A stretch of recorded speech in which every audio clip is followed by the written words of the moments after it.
Wallace and Gromit: Vengeance Most Fowl is a full-length feature featuring, the epic duo of Wallace the inventor and Gromit the dog. This movie, I was looking really forward to it, but I didn't like it. I'm a huge fan of Wallace and Gromit. I grew up on those short films, and they're not full of realism. I mean, the first one is they go to the moon to get cheese.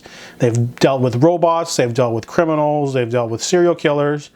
But this one just felt like it was missing something. It was essentially Wallace has gone a little bit too into the whole automation thing, where he wakes up and is turned like half of his house into like a get ready sort of station, where he'll wake up, the bed doesn't just dress him, but it throws him into a bath, like water slide, and then it brushes his teeth for him, and it feeds him and makes toast for him. And it's gotten to the point where he automates everything, even wants to automate Gromit's little garden. So he creates this gnome robot that just doesn't have any subtlety to it. It just cuts through everything and just it's not careful. It's too automated. That's obviously the theme.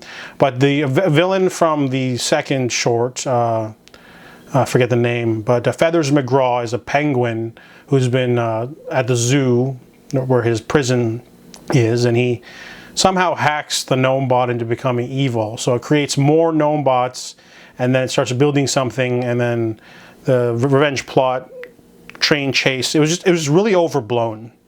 There's also a lot of runtime devoted to this to the police, and they're awful. They're not funny. And I just kind of feel like this was a short film stretched out a little bit because there's a lot of filler.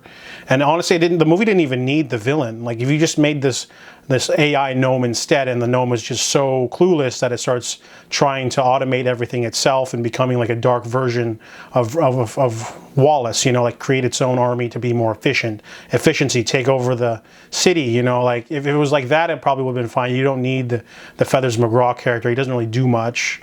And then they recycle the plot from the short film that is based off of the one that came before, lore building and stuff. And Gromit's there, but overall, yeah, this one was just missing something. The whimsy's not there. A lot of like unrealistic stuff. Like, obviously it's like an animated cartoon series or whatever, but there's like this weapon that Wallace invents that shoots wading boots that fly like boomerangs for no reason. It's just, they defy the laws of physics for no reason, and it's just kind of like, eh. So that bothered me, and the villain, has all this stuff. Just a lot of I don't know, bad writing, I guess, sloppy writing. Just didn't feel like the others, I guess you can't win them all. And it's definitely not as good as the Were-Rabbit. So I give Wallace and Gromit: Vengeance Most Fowl a 5 out of 10.